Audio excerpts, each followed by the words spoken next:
brought to you by V-Guard, co-powered by Sensodyne O Bhimal বলো কথা Kesari. Associate sponsor UltraTech cement. ঝাঁ চকচকে shopping মলে চরম অব্যবস্থার ছবি। অগ্নিকাণ্ডের সময় সিঁড়ি দিয়ে নামতে গিয়ে বিপাকে বহু মানুষ। আবর্জনায় ভরে গেছে 12 ফুটের সিঁড়ি, হয়ে গেছে 6 ফুট। সিঁড়ি জুড়ে সিমেন্টের বস্তা, আবর্জনা, জঞ্জাল আর ধোঁয়ার মধ্যে যখন একটা আপৎকালীন পরিস্থিতি, সেই অবস্থায় নামতে গিয়ে আহত হন অনেকে। সরু রাস্তা দিয়ে নামতে গিয়ে হুড়োহুড়ি পড়ে যায়, অসুস্থ হয়ে পড়েন একজন অন্তঃসত্ত্বা, দুজন বিশেষভাবে সক্ষম মানুষ। প্রশ্নের মুখে শপিং মলের স্বয়ংক্রিয় অগ্নি নির্বাপন ব্যবস্থাও।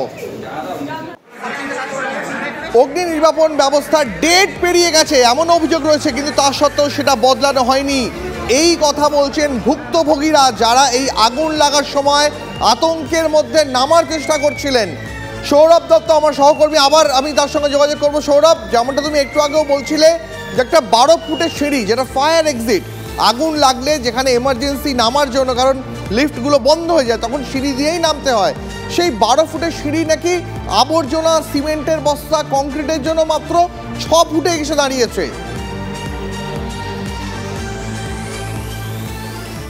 দীপ, দেখো 15টি ইঞ্জিনের প্রচেষ্টায় প্রায় 3 ঘন্টা ধরে দমকল কর্মীরা অসাধ্য সাধন করেছেন এবং তারা আগুন নিয়ন্ত্রণে এনেছেন। কিন্তু এই গোটা শপিং মলের, কসবার শপিং মলে যে জায়গাটা সবচেয়ে বড় প্রশ্ন উঠছে, সেই প্রশ্ন উঠছে যে এখানকার ব্যবস্থা ঘিরে। 18 তলার কর্মীরা আমাদের সঙ্গে রয়েছেন, যারা এই ঘটনার একেবারে সাক্ষী।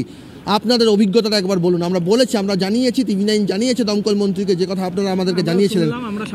কি ঘটনাটা হয়েছিল আরেকবার আপনার কাছ থেকে শুনুন। আগুন লাগার সাথে সাথে এরা কোনো ইনফরমেশন ছিল না। আমরা নিজেরা সিকিউরিটি ডেস্কে ফোন করেছি, তখন শুনেছি আগুন লেগেছে। বাট এনারা যে স্টেয়ারের যে অসুবিধা, ফায়ার এক্সিটের যে পয়েন্ট, সেই ফায়ার এক্সিটের যে স্টেয়ার, সেটা পুরোপুরি এরা করে রেখেছে 6-7 তলা অবধি, পুরোটাই জাম করে রেখেছে। গার্বেজ রয়েছে, লোহা রয়েছে, কাঠ রয়েছে, বাঁশ রয়েছে, সিমেন্ট রয়েছে, অ্যাসিডের বোতল পর্যন্ত রয়েছে, এরকম সিচুয়েশান।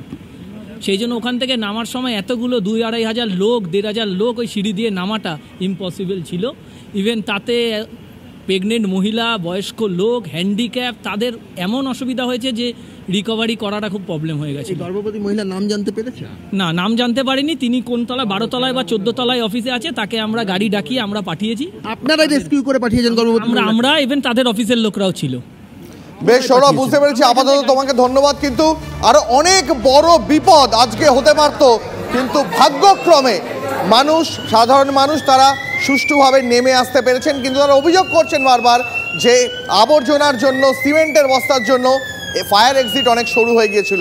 আপাতত ধন্যবাদ। brought to you by V-Guard, co-powered by Sensodyne O Bhimal বলো কথা Kesari. Associate sponsor UltraTech cement.